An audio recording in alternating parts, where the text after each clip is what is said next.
नमस्कार। देखिए, आज के इस वीडियो में हम भारत के जलवायु के बारे में पढ़ेंगे, जो कि बहुत ही महत्वपूर्ण टॉपिक है किसी भी कंपटीशन लेवल के एग्जामों के लिए।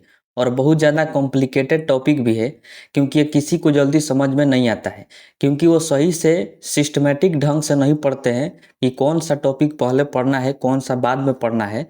ये उनको नहीं आता है, जिस वजह से भारत की जलवायु उनको समझ में नहीं आता है।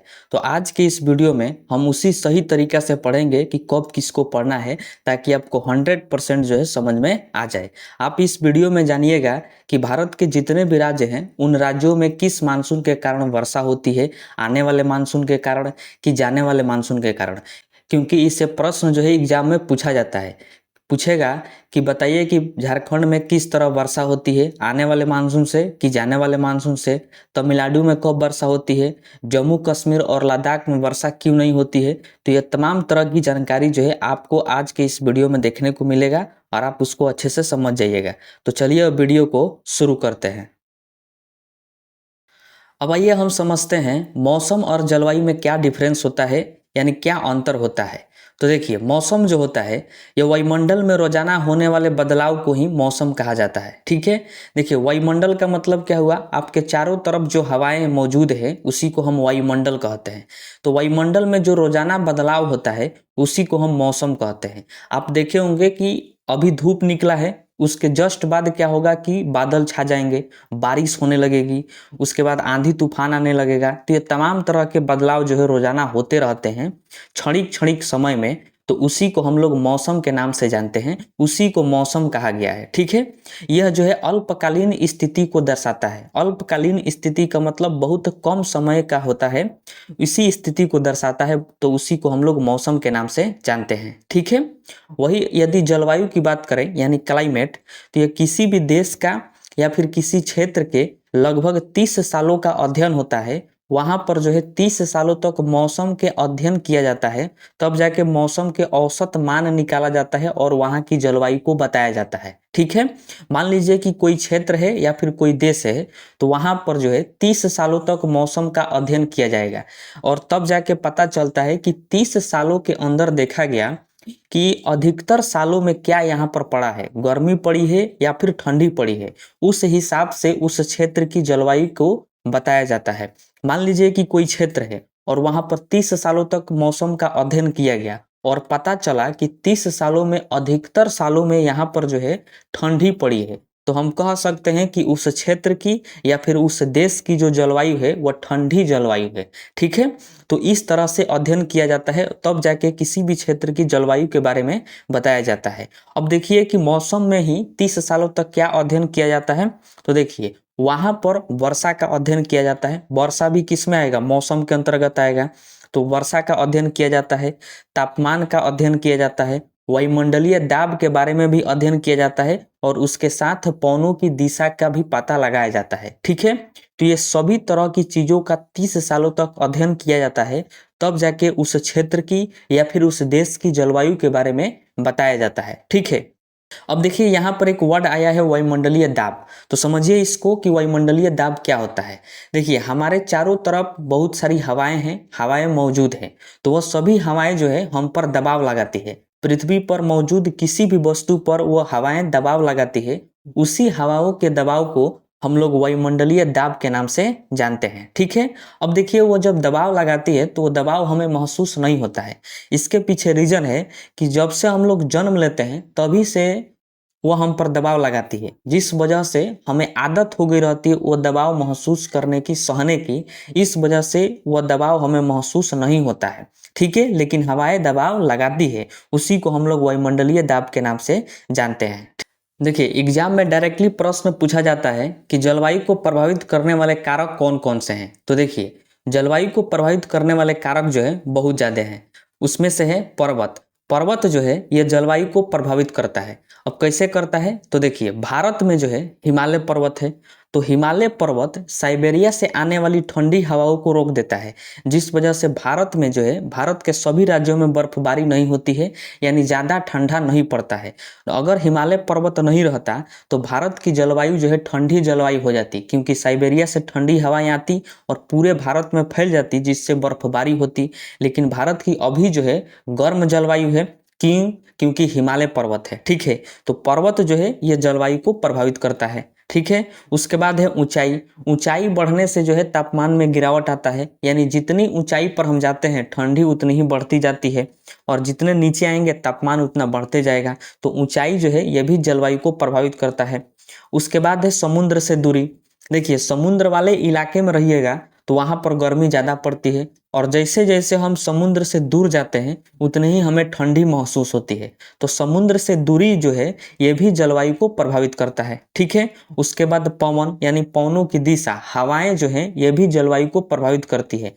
हवाएं यदि बहेगी तो अपने साथ नमी लाएगी, जिस वजह से उस क्षेत्र में जो है ठंडी महसूस होगी। अगर हवाएं नहीं बहेगी तो वहां पर गर्मी महसूस होगी। तो ये हवाएं जो है यानी पवन जो है ये भी जलवायु को प्रभावित करता है। उसके साथ ही विषुवत रेखा से दूरी जो है ये भी जलवायु को प्रभावित करता है, ठीक है। तो इतना बात जो है आपको याद रखना है, ये सब कारक हैं जलवायु को प्रभावित करने वाले, ठीक है। अब आइए हम समझते हैं कि भारत की जलवायु कैसी है। तो देखिए, भारत की जो जलवायु है वह उष्णकटिबंधीय मानसूनी जलवायु है। देखिए, उष्ण का मतलब होता है गर्म, यानी भारत की जो जलवायु है वह गर्म जलवायु है, ठीक है। तो आइए अब हम जानते हैं कि भारत की जलवायु जो है उष्णकटिबंधीय क्यों है। तो देखिए, जैसा कि आप इमेज में देख रहे हैं कि ये जो है ग्लोब है, यानी पूरा पृथ्वी है, और पृथ्वी के बीचों बीच एक लाइन खींचा गया है जिसका नाम है भूमध्य रेखा, ठीक है। तो ये जो है भूमध्य रेखा है 0 डिग्री पर, और इसके ऊपर है कर्क रेखा, और इसके नीचे है मकर रेखा, ठीक है। और आप ये भी जानते हैं कि सूर्य की जो किरणें हैं वह कर्क रेखा, भूमध्य रेखा और मकर रेखा पर लंबवत पड़ती है। इसका मतलब हुआ कि इनके क्षेत्रों में बहुत ज्यादा गर्मी पड़ती है, क्योंकि सूर्य की किरणें इन पर लंबवत पड़ती है। तो ये जो आप छायांकित भाग देख रहे हैं यहाँ पर गर्मी बहुत ज्यादा पड़ती है, तो गर्मी को कहा जाता है उष्ण, ठीक है। और ये जो है छायांकित भाग एक क्षेत्र है, तो क्षेत्र को कहते हैं कटिबंधीय। तो ये जो है उष्ण कटिबंधीय क्षेत्र हो जाता है, ठीक है। तो इस छायांकित भाग को क्या कहा जाता है? उष्ण कटिबंधीय क्षेत्र, ठीक है। अब देखिए, कर्क रेखा के ऊपर वाला जो भाग है, ये वाला भाग, यहाँ पर जो है बहुत ज्यादा ठंडी पड़ती है। क्यों ठंडी पड़ती है? क्योंकि सूर्य की किरणें जो है यहाँ पर तिरछी पड़ती है, लंबवत नहीं पड़ती है। इस वजह से यहाँ पर बहुत ज्यादा ठंडी पड़ती है, ठीक है। यहाँ पर बर्फबारी होता रहता है। ठीक उसी प्रकार मकर रेखा के नीचे वाला जो एरिया है, यहाँ पर भी सूर्य की किरणें तिरछी पड़ती है, जिस वजह से यहाँ पर ठंडी यानी बर्फबारी होती रहती है। अब आपको पता है कि कर्क रेखा जो है वह भारत को 2 भागों में बांट देती है, यानी भारत के बीचों बीच से गुजरती है कर्क रेखा, ठीक है। तो देखिए, जब बीचों बीच से गुजरती है तो भारत का जो दक्षिणतम हिस्सा है वह गर्म क्षेत्र में पड़ जाता है, और भारत का जो उत्तर वाला हिस्सा है वह ठंडी वाले क्षेत्र में पड़ जाता है, जैसा कि आप इमेज में देख रहे हैं। तो अब आप सोच रहे होंगे कि भारत के आधा हिस्सा में गर्मी और आधा हिस्सा में ठंडी पड़ता है। तो ऐसा बिल्कुल नहीं है, क्योंकि देखिए, बाएं तरफ जो है पाकिस्तान अफगानिस्तान में हिंदुकुश पर्वत है, और दाएं तरफ देखिए इमेज में कि हिमालय पर्वत है भारत में ही, ठीक है। तो ये दोनों पर्वत जो है, जो जो भी ठंडी हवाएं आती है भारत में तो उसको जो है रोक देती है, जिस वजह से भारत में कड़ाके की ठंडी नहीं पड़ती है पूरे भारत में। यानी पूरे भारत में आप नहीं सुने होंगे कि बर्फबारी हो रहा है। जो इन पर्वत इलाकों के नज़दीक में जो भी राज्य हैं उन्हीं राज्यों में थोड़ा मोड़ा जो है बर्फबारी देखने को मिलता है और ठंडा देखने को मिलता है। भारत में जो है उतना ठंडी नहीं पड़ती है, क्योंकि ये दोनों पर्वत जो है जो भी ठंडी हवाएं आती है उसको रोक देता है। जैसे देखिए कि रूस यानी साइबेरिया से जो ठंडी हवाएं आती है उसको हिमालय पर्वत जो है रोक देता है, जिससे भारत में कड़ाके की ठंडी जो है नहीं पड़ती है, ठीक है। तो इस हिसाब से देखा जाए तो भारत में सबसे अधिक गर्मी पड़ती है। क्या पड़ती है? गर्मी। इसलिए भारत की जलवायु को कहा गया है कि भारत की जो जलवायु है वह उष्ण कटिबंधीय जलवायु है, ठीक है, क्योंकि भारत में सालों भर सबसे अधिक गर्मी पड़ती है। अब देखिए, इसी में एक शब्द जोड़ा गया है मानसून। तो देखिए, मानसून जो है यह अरबी भाषा का शब्द है। वेरी वेरी इंपॉर्टेंट प्रश्न है, कई बार एग्जाम में पूछा जा चुका है कि मानसून किस भाषा का शब्द है, तो अरबी भाषा का शब्द है। इसका उत्पत्ति जो है मौसम शब्द से हुआ है। मानसून शब्द की उत्पत्ति कहाँ से हुआ है? तो मौसम शब्द से हुआ है, ठीक है। और मौसम का अर्थ होता है ऋतु के अनुसार दिशा बदलने वाली पवनें। ऋतु के अनुसार दिशा बदलने वाली पवनें यानी हवाएं, ये मौसम का अर्थ है, ठीक है। यानी वैसे पवनें जो मौसम के अनुसार यानी ऋतु के अनुसार अपनी दिशा को बदलती है, तो वह मौसम का अर्थ हो जाता है, ठीक है। जैसे ग्रीष्म ऋतु में उसकी दिशा अलग हो जाएगी, वर्षा ऋतु में पवन की दिशा अलग हो जाएगी, शीत ऋतु में हवाओं की दिशा यानी पवनों की दिशा अलग हो जाएगी। तो मौसम का यही अर्थ हो जाता है कि ऋतु के अनुसार दिशा बदलने वाली पवनें, ठीक है। अब आइए हम एक छोटा सा टॉपिक समझते हैं जो कि आगे की चीज़ों को समझने के लिए बहुत ज़्यादा उपयोगी है। देखिए, आपको पहले से पता है कि जो गर्म हवा होती है वह हल्की होती है, ठीक है। गर्म हवा कैसी होती है? तो हल्की होती है। तो जाहिर सी बात है कि जब हल्की होगी तो वह हमेशा ऊपर की तरफ भागेगी। जो भी गर्म हवा होती है वो हमेशा कहाँ भागती है? ऊपर की ओर, क्योंकि वो हल्की हो जाती है। और आपको ये भी पता है कि हम सभी पर हवाएं जो है दबाव लगाती है, जिसको हम लोग वायुमंडलीय दाब के नाम से जानते हैं, ठीक है। हमारे चारों तरफ जो हवाएं हैं वो सभी हम पर दबाव लगाती है, उसी को हम लोग वायुमंडलीय दाब के नाम से जानते हैं, ठीक है। अब मान लीजिए कि ये कोई छोटा सा क्षेत्र है, जैसा कि आप इमेज में देख रहे हैं कि ये क्या है? क्षेत्र है, ठीक है। और यहाँ पर जो है हवा मौजूद है। अब बताइए कि यहाँ पर जो हवा है वह दबाव लगाएगी कि नहीं लगाएगी? बिल्कुल लगाएगी, क्योंकि इस क्षेत्र में हवा है तो ये हवा जो है दबाव लगाएगी इस क्षेत्र पर। मान लीजिए कि यहाँ की हवाएं जो है गर्म होके ऊपर उठ गई। गर्म होके क्या हो गई? ऊपर उठ गई, क्योंकि गर्म होने से हवाएं हल्की होती है और हल्की होने के बाद इस क्षेत्र की हवाएं ऊपर उठ गई। अब बताइए कि यहाँ पर कोई दबाव लगाने वाला है? नहीं है, क्योंकि जो यहाँ पर हवाएं दबाव लगा रही थी वह हवाएं अब गर्म होकर ऊपर उठ गई है, यानी यह क्षेत्र जो है खाली हो गया है। अब यहाँ पर कोई भी दबाव लगाने वाला नहीं है। इस वजह से इस क्षेत्र का दबाव जो है घट जाएगा। दबाव का हो जाएगा? कम हो जाएगा। अब दबाव कम होने का मतलब क्या होता है? लो प्रेशर, यानी इस क्षेत्र में लो प्रेशर हो जाएगा। क्यों लो प्रेशर हो जाएगा? क्योंकि इस क्षेत्र की हवाएं गर्म होकर ऊपर उठ गई है, तो दबाव लगाने वाला कोई भी नहीं है। इस वजह से इस क्षेत्र में जो है दबाव घट जाएगा, यानी लो प्रेशर यहाँ पर जनरेट हो जाएगा, ठीक है। अब बताइए कि यहाँ पर लो प्रेशर क्यों जनरेट हुआ? क्योंकि यहाँ की हवाएं जो है भाग गई। क्यों भागी है? क्योंकि गर्म हो गई है। और गर्म क्यों हुई है? क्योंकि इस क्षेत्र का तापमान बढ़ गया था।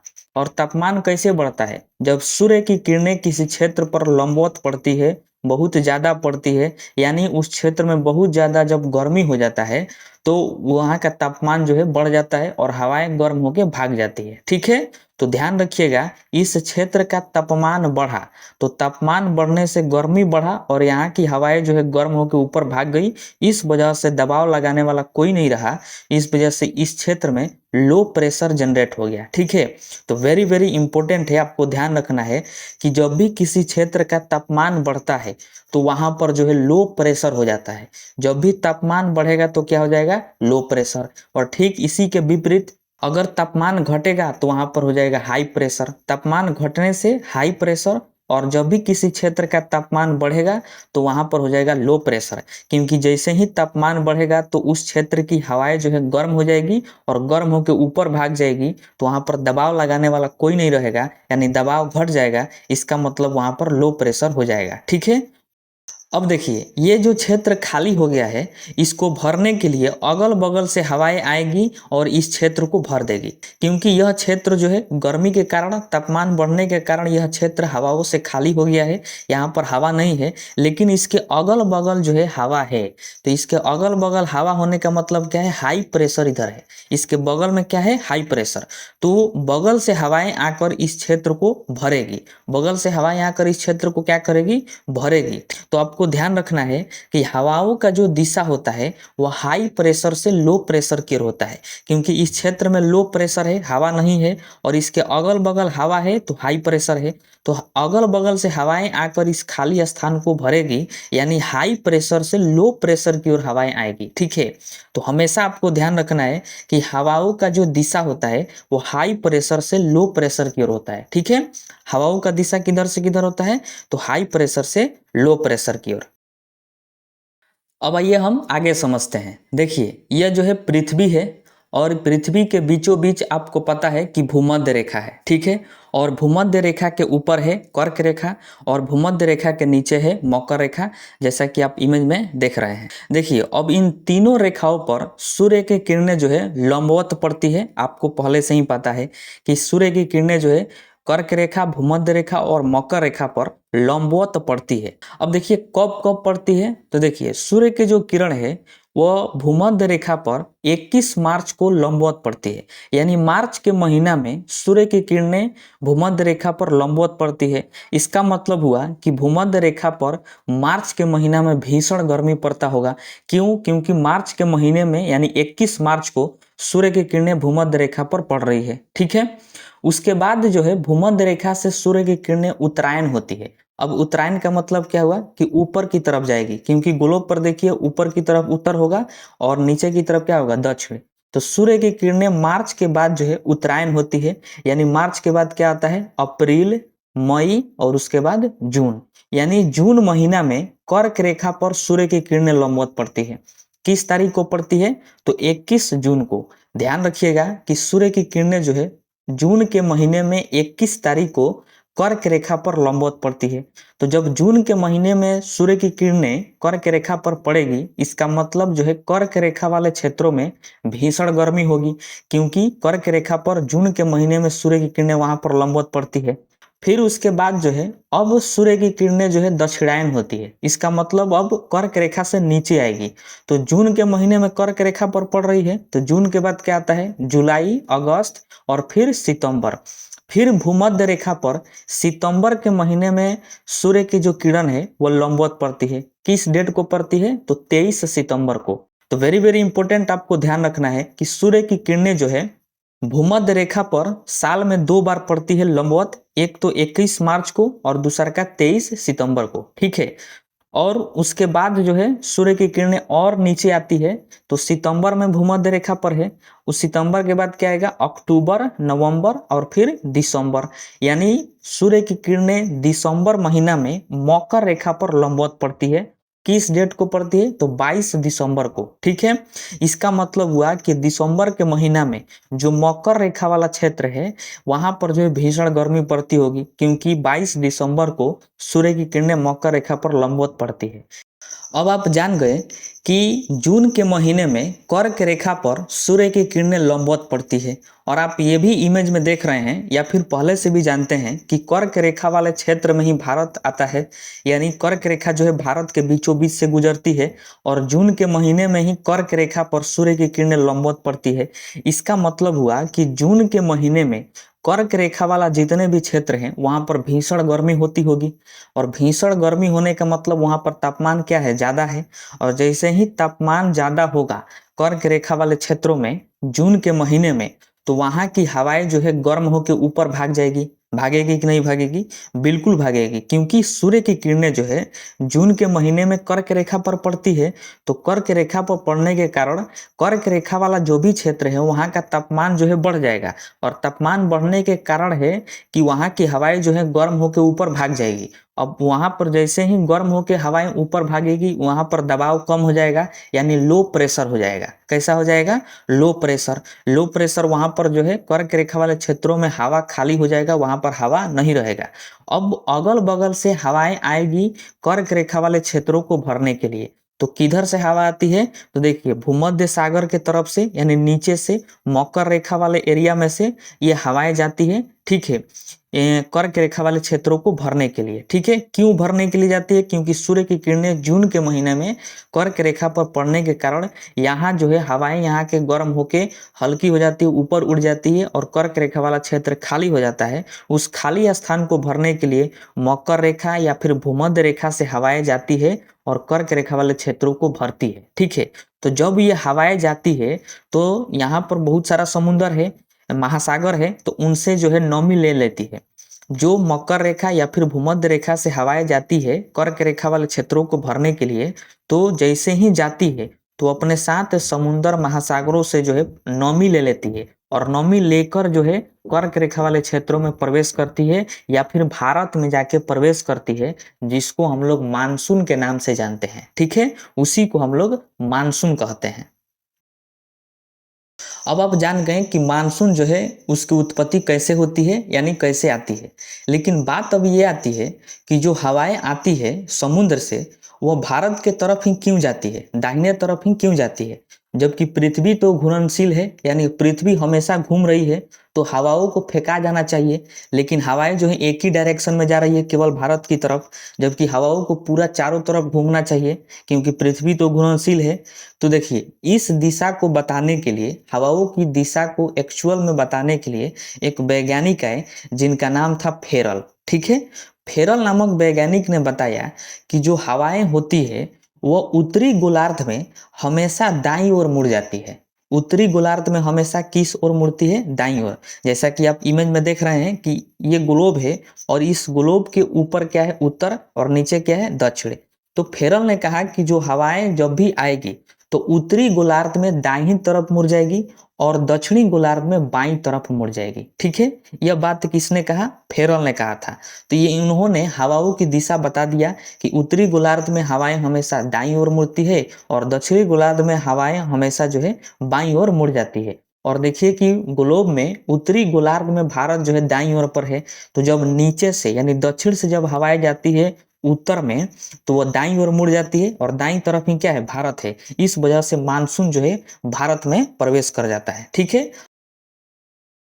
तो अब आइए हम समझते हैं कि भारत में मानसून कैसे प्रवेश करता है। तो देखिए भारत में वर्षा ऋतु में दक्षिण पश्चिम मानसून का आगमन होता है। देखिए वर्षा ऋतु जो है जून से लेकर सितंबर तक के महीने को वर्षा ऋतु के नाम से जाना जाता है। तो वर्षा ऋतु में ही दक्षिण पश्चिम मानसून का आगमन होता है भारत में। अब देखिए इस मानसून को हम लोग दक्षिण पश्चिम मानसून क्यों कहते हैं, तो जरा इस दिशा में समझिए कि ये भारत का नक्शा है और इसी पर हमने दिशा बनाया है। ठीक है, तो ऊपर जो है उत्तर है और नीचे क्या है, दक्षिण।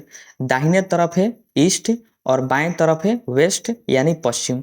तो जो मानसून आता है वो पश्चिम और दक्षिण इन्हीं दोनों के बीच से भारत में प्रवेश करता है। जैसा कि आप इमेज में भी देख रहे हैं कि दक्षिण और पश्चिम के बीच में ही जो है मानसून प्रवेश किया है। इस वजह से इस मानसून को दक्षिण पश्चिम मानसून के नाम से भी जानते हैं। ठीक है, देखिए भारत में कुल वर्षा का 75% वर्षा जो है दक्षिण पश्चिम मानसून से होता है। कोई भी चीज अपने आप में 100% होता है तो मानसून यानी वर्षा भी अपने आप में कितना परसेंट हो जाएगा, पूरे भारत में 100%। उसमें से 75% जो वर्षा होती है वह दक्षिण पश्चिम मानसून से होती है। ठीक है, तो देखिए जब भारत में दक्षिण पश्चिम मानसून आता है तो वह दो भागों में बंट जाता है। जैसा कि आप इमेज में भी देख रहे हैं कि जो मानसून आया है वो कितने भाग में बंट गया है, तो दो भाग में। एक भाग हो जाएगा अरब सागरीय शाखा, क्योंकि इसी साइड क्या है, अरब सागर है, इस वजह से इसका नाम रखा गया है अरब सागरीय शाखा। ठीक है, और एक हो जाता है बंगाल की खाड़ी वाली शाखा, क्योंकि इधर बंगाल की खाड़ी है। इस वजह से जो मानसून आता है दक्षिण पश्चिम मानसून भारत में जैसे ही प्रवेश करता है तो दो भागों में बंट जाता है। अब देखिए दो भाग में बंटने का कारण भी है क्योंकि भारत का जो निचला हिस्सा है वो त्रिभुजाकार है, मतलब नोकी की तरह है, जिस वजह से ये दो भागों में इसे बंट जाता है। एक हो जाएगा अरब सागरीय शाखा और दूसरा हो जाएगा बंगाल की खाड़ी वाली शाखा, और ये दोनों जो है भारत में ही प्रवेश करती है। अब आइए हम इसके बारे में विस्तार से समझते हैं। तो अब आइए हम सबसे पहले देखते हैं अरब सागरीय शाखा को। तो देखिए अरब सागरीय शाखा जो है सबसे पहले भारत में प्रवेश करती है और केरल के मालाबार तट से टकरा जाती है। जैसा कि आप इमेज में देख रहे हैं कि यहीं पर क्या है, केरल है। तो केरल से ही सबसे पहले टकराती है जो मानसून आता है भारत में। कहाँ पर, तो केरल के मालाबार तट से टकराती है 1 जून को। वेरी वेरी इंपॉर्टेंट प्रश्न है, प्रश्न पूछेगा कि मानसून सबसे पहले भारत में कहाँ प्रवेश करता है, तो केरल में, केरल के मालाबार तट में। और किस तारीख को, तो 1 जून को वो प्रवेश करेगा। ठीक है, और उसके बाद जैसे ही केरल में प्रवेश करता है तो वहां पर मूसलाधार बारिश होती है, क्योंकि जो है नया नया मानसून है और बहुत ज़्यादा वो अपने साथ पानी लेकर आया रहता है। इस वजह से केरल में सबसे पहले ही टकराता है। तो वहां पर 1 जून को या फिर जून के ही महीने में शुरुआत में बहुत ज़्यादा वहाँ पर बारिश होती है, मूसलाधार बारिश देखने को मिलता है केरल में। ठीक है, अरब सागरीय शाखा पश्चिमी घाट से टकराते हुए आगे बढ़ती है। आपको ये भी पता है कि जो यहीं पर क्या है कि पश्चिमी घाट पर्वतमाला है, ये रहा इमेज में भी आप देख रहे हैं कि ये पश्चिमी घाट क्या है, पर्वतमाला है। तो पश्चिमी घाट पर्वतमाला से अरब सागरीय शाखा जो है टकराते हुए आगे बढ़ती है, और इसी के सीमा पर, इसी के बॉर्डर पर क्या केरल है, कर्नाटक है, गोवा है, महाराष्ट्र है। तो इन सभी इलाकों के, इन सभी राज्यों के सीमावर्ती एरिया में बारिश होती है, क्योंकि जो मानसून है वो पश्चिमी घाट से ही टकराती है, तो केवल इधर ही क्या होता है कि बारिश होती है। केरल, कर्नाटक, गोवा, महाराष्ट्र के सीमावर्ती इलाका जो है, सीमा वाला इलाका, वहीं पर बारिश होती है, और पश्चिमी घाट के इस तरफ बारिश नहीं होती है। क्यों नहीं होती है? क्योंकि पश्चिमी घाट के दाएं तरफ देखा जाए तो वृष्टि छाया में आ जाता है, क्योंकि पश्चिमी घाट पर्वत थोड़ा क्या है, ऊंचा है। तो ऊंचा होने के कारण जो बादल जो है दाएं तरफ नहीं आ पाते हैं पश्चिमी घाट के, तो वृष्टि छाया में आ जाता है, इधर बारिश नहीं होता है। ठीक है, तो इसको भी आप ध्यान में रखिएगा। और मानसून जो है इससे टकरा के आगे बढ़ता है।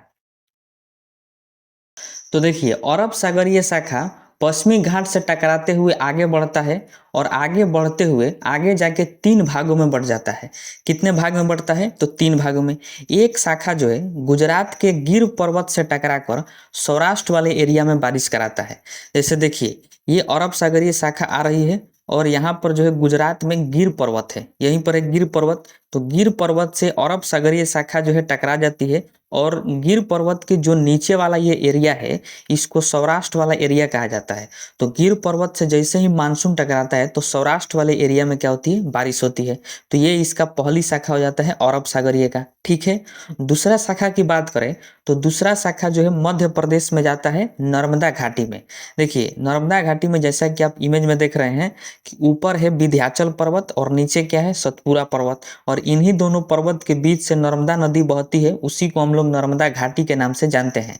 तो नर्मदा घाटी में जो है अरब सागरीय शाखा का दूसरा भाग प्रवेश करता है, और इसी में जो है फंस जाता है, और मध्य प्रदेश में भयानक वर्षा होती है, क्योंकि मध्य प्रदेश में ही है विंध्याचल पर्वत और सतपुरा पर्वत, और इन्हीं दोनों पर्वत के बीच में अरब सागरीय शाखा का दूसरा भाग जो है फंस जाता है, और मध्य प्रदेश में बहुत ज़्यादा वहाँ पर क्या होती है, बारिश होती है। ठीक है, लेकिन वही याद रखिएगा कि छत्तीसगढ़ में इससे बारिश नहीं होती है, क्योंकि छत्तीसगढ़ में यहीं पर देखिए कि मैकाल पर्वत है, और मैकाल पर्वत जो है इन बादलों को, इन मानसून को जो है रोक देता है, जिस वजह से छत्तीसगढ़ में वर्षा नहीं होती है। ठीक है, तो आपको ध्यान रखना है कि अरब सागरीय शाखा जो है 3 भागों में बढ़ जाती है। एक शाखा जो है चल जाती है गुजरात के गिर पर्वत से टकरा के सौराष्ट्र वाले एरिया में बारिश करती है, और दूसरा शाखा मध्य प्रदेश में बारिश करती है, विंध्याचल और सतपुरा पर्वत के बीच में, यानी कहें तो नर्मदा घाटी में। उसके बाद देखिए कि जो तीसरा शाखा है वह राजस्थान होकर सीधे निकल जाता है, लेकिन राजस्थान में बारिश नहीं होती है। देखिए, राजस्थान में बारिश क्यों नहीं होती है? क्योंकि देखिए, राजस्थान में तो अरावली पर्वत है, लेकिन फिर भी बारिश नहीं होती है, क्योंकि अरावली पर्वत का जो आकार है वह गड़बड़ आकार है। क्योंकि देखिए, अरावली पर्वत जो है उसका आकार लंबवत है, जिस वजह से मानसून जो है इसके अगल बगल से होकर निकल जाता है, और जब तक किसी मानसून को, बादल को नहीं रोक पाएंगे, जब तक हम उसको रोकेंगे नहीं, तब तक बारिश नहीं होगा। उसको रोकने वाला चाहिए, तभी जाके वो बारिश होगा। तो अरावली पर्वत जो है इस मानसून को नहीं रोक पाता है, क्योंकि इसका आकार ऐसे लंबवत है। अगर उसका आकार इस तरह रहता तो वह बादल को, यानी मानसून को रोक देता, जिससे राजस्थान में भी बारिश होती। लेकिन उसका आकार जो है इसे लंबवत है, इस वजह से मानसून यानी बादल अगल बगल से इसके होके निकल जाते हैं, और इससे होकर निकलते हैं तो हरियाणा और पंजाब में बढ़िया से वहाँ पर बारिश हो जाती है। ठीक है, उसके बाद हरियाणा और पंजाब में बारिश करते हुए ये जो मानसून है दिल्ली में जाती है, और दिल्ली में आप जानते हैं कि रायसीना की पहाड़ी है, तो रायसीना की पहाड़ी से टकरा कर दिल्ली में वहाँ पर वर्षा होती है। लेकिन ध्यान रखिएगा कि इससे जो है दिल्ली में वर्षा बहुत कम होती है। क्यों वर्षा कम होती है? क्योंकि रायसीना की पहाड़ी का जो हाइट है, यानी वो बहुत छोटा है, तो छोटे होने के कारण बहुत कम बादल को रोक पाता है। इस वजह से दिल्ली में बहुत कम बारिश होती है, और उसके ऊपर ऊपर से निकल जाता है मानसून, और मानसून आगे चला जाता है उत्तराखंड में। ठीक है, जैसा कि आप इमेज में देख रहे हैं कि आगे मानसून जाता है उत्तराखंड में, और उत्तराखंड में आप जानते हैं कि वहाँ पर बहुत ज़्यादा पर्वत है, पठार है, हिमालय पर्वत वहीं पर है। तो हिमालय पर्वत से मानसून जाके टकरा जाता है, और हिमालय पर्वत तो बहुत ऊंचा है, इस वजह से मानसून जो है हिमालय पर्वत को पार नहीं कर पाता, और उत्तराखंड में ही मानसून रुक जाता है। और इसका नतीजा होता है कि उत्तराखंड में बहुत ज़्यादा वहाँ पर बारिश होती है और वहाँ पर हिमस्खलन होने लगता है, मतलब पहाड़ें सब वहाँ पर ढहने लगती है, बाढ़ वगैरह वहाँ पर आ जाता है और वहीं पर मानसून जो है रुका रहता है, उसी उत्तराखंड के ऊपर जो है मंडरा रहा होता है और उसको पार नहीं कर पाता है क्योंकि वहीं पर क्या है, हिमालय पर्वत है। ठीक है। देखिए, मानसून जब भारत में प्रवेश करता है तो वह दो भागों में बढ़ जाता है, एक अरब सागरीय शाखा और दूसरा बंगाल की खाड़ी वाली शाखा। हमने जो है अरब सागरीय शाखा पढ़ लिया, अब हम पढ़ते हैं बंगाल की खाड़ी वाली शाखा को। तो देखिए, बंगाल की खाड़ी वाली जो शाखा है ये भारत में यहाँ से प्रवेश नहीं करती है, वो यहाँ से जो है सीधे निकल जाती है। यही कारण है कि अरब सागरीय शाखा जो है यहीं पर प्रवेश करके केरल में वर्षा कराती है, लेकिन बंगाल की खाड़ी वाली शाखा यहाँ पर तमिलनाडु में वर्षा नहीं कराती है, क्योंकि यहाँ पर प्रवेश नहीं की तो तमिलनाडु में वर्षा नहीं होगा।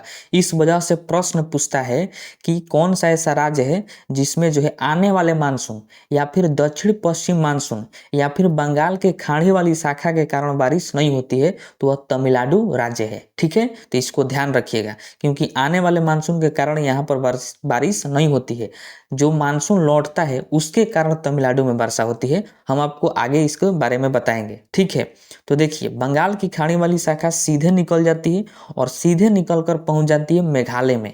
और मेघालय में आपको पता है 3 पर्वत है, जैसा कि आप इमेज में भी देख सकते हैं, गारो, खासी, जयंतिया।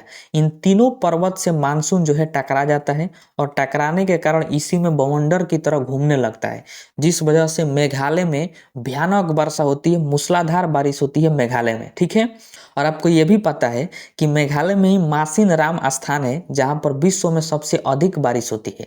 तो इसको भी ध्यान रखिएगा कि विश्व में सबसे अधिक बारिश कहाँ पर होती है, तो मासिन राम मेघालय में होती है। और यहाँ पर 3 पर्वत है, गारो, खासी, जयंतिया।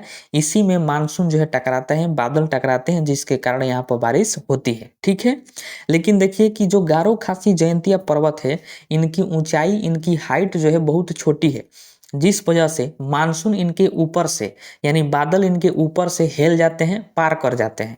और जैसे ही पार करते हैं तो असम में और अरुणाचल प्रदेश में जाकर वर्षा कराती है ये मानसून। ठीक है, तो वेरी वेरी इंपॉर्टेंट आपको ध्यान रखना है। प्रश्न यदि पूछे कि असम या फिर अरुणाचल प्रदेश में किसके कारण बारिश होती है, तो दक्षिण पश्चिम मानसून के कारण।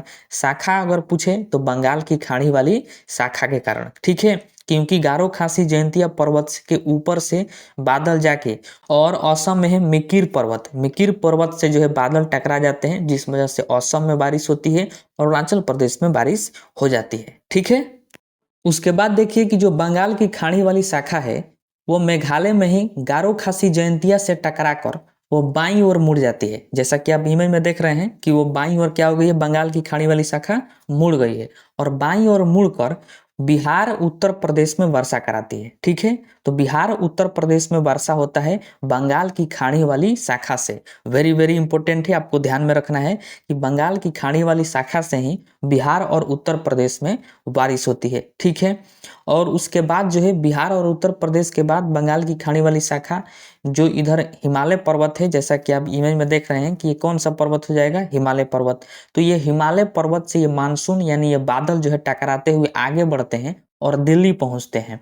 दिल्ली में रायसीना की पहाड़ी है, फिर वहां रायसीना की पहाड़ी से टकराकर फिर दिल्ली में बारिश होती है। तो यहाँ पर एक इम्पोर्टेंट प्रश्न बनता है कि वैसा कौन सा शहर है जहां पर जो है 2 चरणों में बारिश होती है, यानी अरब सागरीय शाखा से भी बारिश होती है और बंगाल के खाड़ी वाली शाखा से भी, तो वह दिल्ली शहर है। ठीक है, आप अरब सागरीय शाखा में भी पढ़े कि यहाँ पर बारिश हुई थी दिल्ली में, और आप बंगाल के खाड़ी वाली शाखा में भी देख रहे हैं कि यहीं पर रायसीना की पहाड़ी से टकराकर दिल्ली में बारिश होती है। तो इसको आप ध्यान में रखिएगा कि दोनों शाखाओं से, दक्षिण पश्चिम मानसून के दोनों शाखाओं से दिल्ली एक ऐसा शहर है जहां पर बारिश होती है। उसके बाद देखिए कि बंगाल की खाड़ी वाली शाखा दिल्ली में बारिश कराती हुई और आगे बढ़ती है और हिमाचल प्रदेश में पहुंचती है, वहां पर बारिश कराती है। उसके बाद पंजाब में पहुंचकर फिर बारिश कराती है। ठीक है, तो पंजाब में देखिए कि 2 बार बारिश होती है। एक तो आप पढ़े कि अरब सागरीय शाखा से भी पंजाब में बारिश हुई थी, और उसके बाद बंगाल के खाड़ी वाली शाखा से भी पंजाब में बारिश होती है। यानी पंजाब एक ऐसा राज्य है जहां पर 2 चरणों में बारिश होता है, और दिल्ली एक ऐसा शहर है जहां पर 2 चरणों में बारिश होता है। यानी दोनों में, दोनों के कारण वर्षा होता है। अरब सागरीय शाखा से भी और बंगाल की खाड़ी वाली शाखा से भी। तो इसको आप ध्यान में रखिएगा।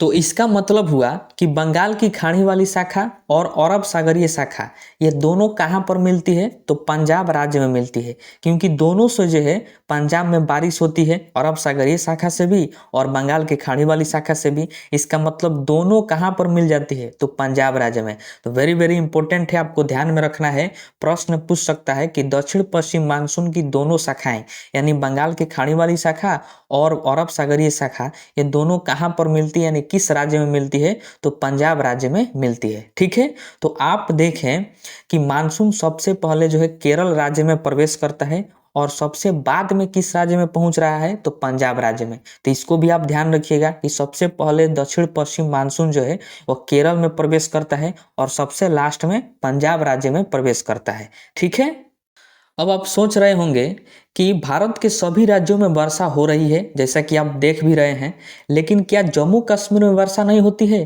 तो देखिए, जम्मू कश्मीर में वर्षा जो है नहीं होती है। क्यों नहीं होती है? क्योंकि आप जानते हैं कि जम्मू कश्मीर में बहुत ज़्यादा पर्वत है। ठीक है, तो वह पर्वत जो है बादल को रोक देते हैं, जिस वजह से बादल जो है जम्मू कश्मीर या फिर लद्दाख में प्रवेश नहीं कर पाता है, जिस वजह से जम्मू कश्मीर में बारिश नहीं होती है। क्योंकि देखिए बहुत ज़्यादा पर्वत है। सबसे पहले जो है बादल को रोक देगा पीर पंजाल, क्योंकि सबसे नीचे है पीर पंजाल। उसके बाद जास्कर रोक देगा, फिर लद्दाख रोक देगा, उसके बाद काराकोरम रोक देगा। तो ये 4 पर्वत श्रृंखलाएं हैं जम्मू कश्मीर में जो बादलों को रोक देते हैं, उसको जाने नहीं देते हैं। और जब तक बादल जाएगा नहीं तब तक बारिश वहां पर होगी नहीं। इस वजह से जम्मू कश्मीर लद्दाख में जो है बारिश नहीं होती है। इसलिए प्रश्न पूछता है कि सबसे कम वर्षा कहाँ होती है, तो इसका आंसर हो जाएगा लेह लद्दाख में। ठीक है, वेरी वेरी इंपॉर्टेंट है। लेह लद्दाख में जो है सबसे कम वर्षा होती है। क्यों? क्योंकि लद्दाख में जो है बादल पहुंच ही नहीं पाता है, जिस वजह से वहां पर बारिश कम होती है।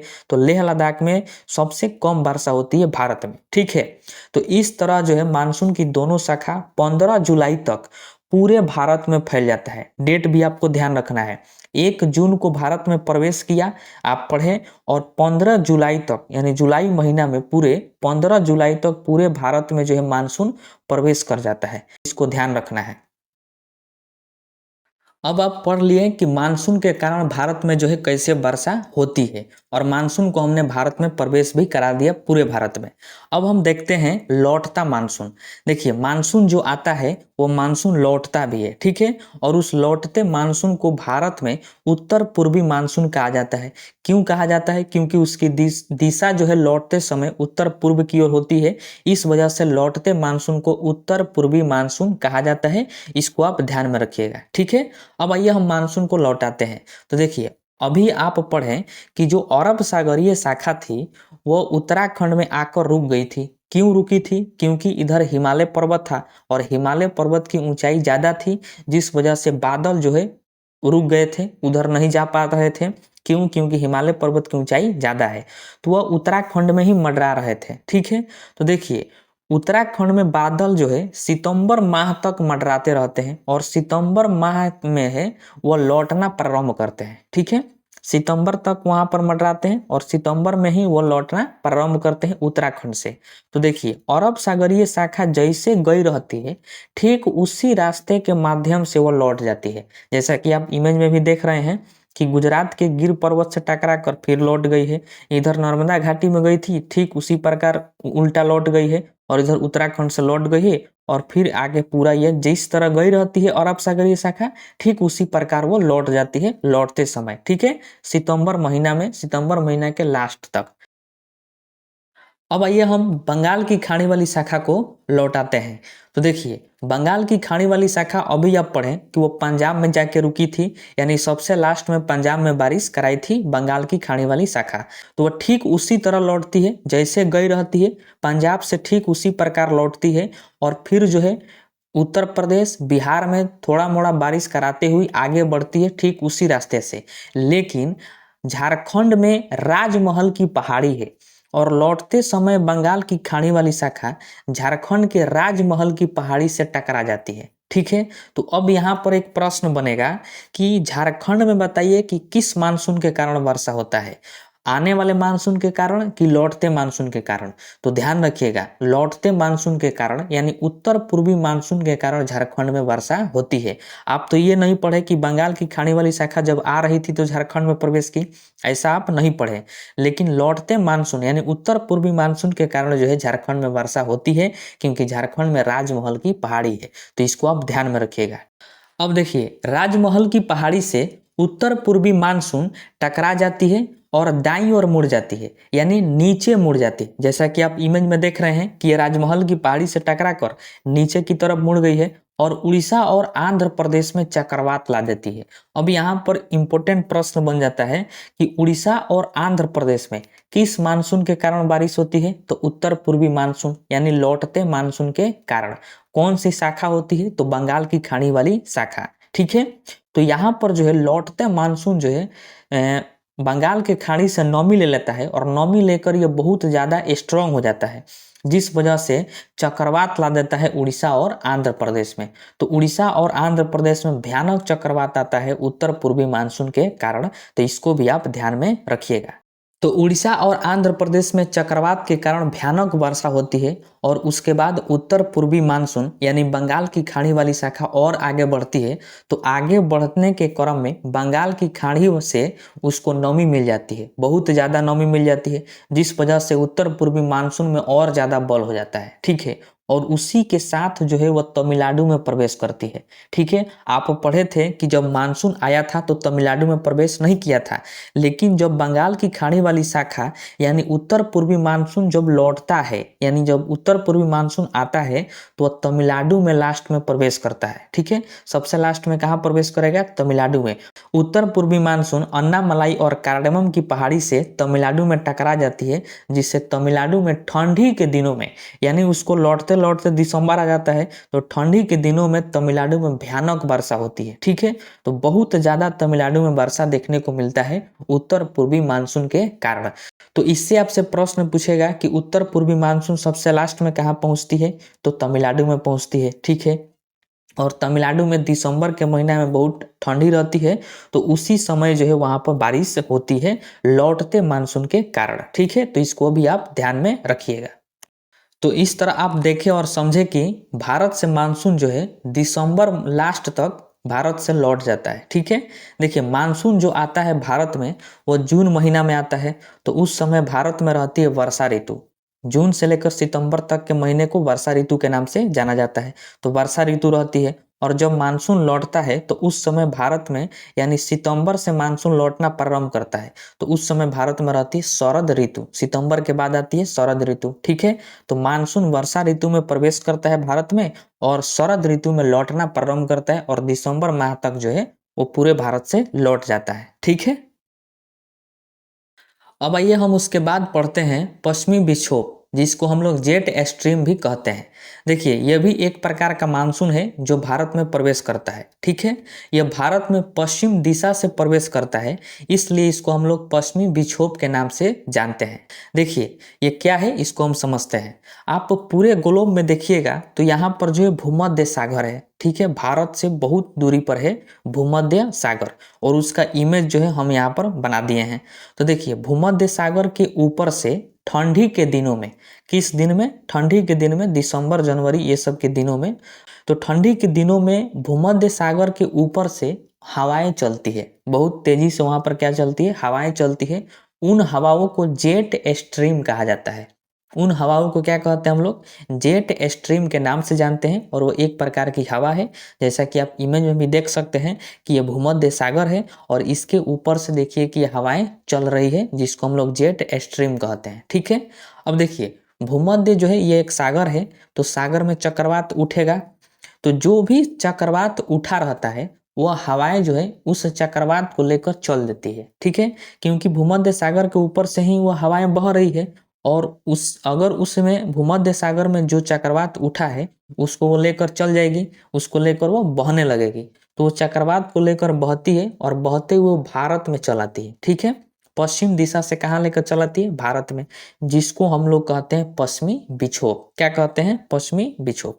देखिए पश्चिमी विक्षोभ जब भारत में आती है तो पंजाब, हरियाणा और राजस्थान में बारिश कराती है। ठीक है, राजस्थान में इसके कारण बारिश होता है। आप पढ़ें कि अरब सागरीय शाखा के कारण भी राजस्थान में बारिश नहीं हुआ था, बंगाल की खाड़ी वाली शाखा के कारण भी राजस्थान में बारिश नहीं हुआ था। तो राजस्थान में बारिश किसके कारण होता है? तो पश्चिमी विक्षोभ के कारण होता है। ठीक है, तो इसको ध्यान रखना है। देखिए, राजस्थान में है अरावली पर्वत, जैसा कि आप इमेज में देख रहे हैं। तो जब पश्चिमी विक्षोभ आता है तो अरावली पर्वत से टकरा जाता है, जिसके कारण राजस्थान के पश्चिम में वर्षा होती है। किसके कहाँ पर होती है? तो राजस्थान का जो पश्चिमी इलाका है वहां पर बारिश होती है पश्चिमी विक्षोभ के कारण।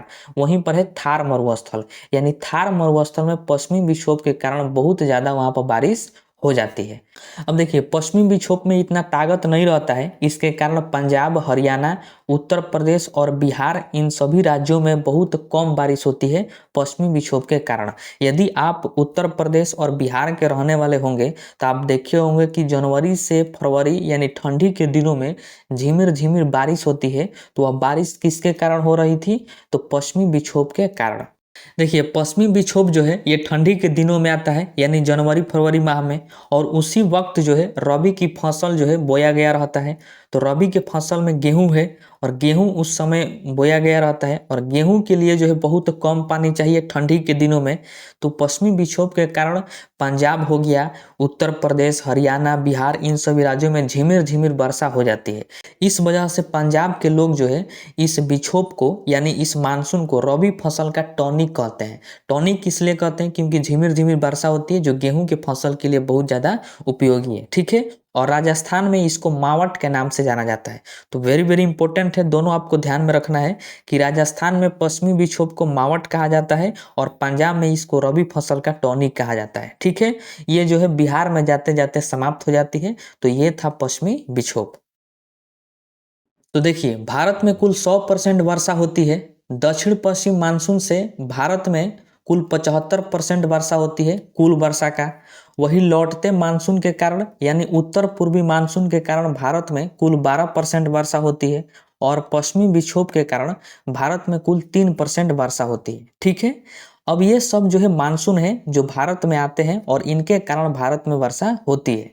लेकिन इसके आने से पहले भारत में वर्षा होती है स्थानीय पवनों द्वारा। ठीक है, ये जो तीनों मानसून है, दक्षिण पश्चिम मानसून, लौटता मानसून और पश्चिमी विक्षोभ, इन तीनों मानसून के आने से पहले भी भारत में वर्षा होती है स्थानीय पवनों के द्वारा। स्थानीय पवन का मतलब हो गया कि जो भारत में हवा है, जो भारत में हवाएं मौजूद है, उन हवाओं के द्वारा, तो उनको स्थानीय पवन कहा जाता है।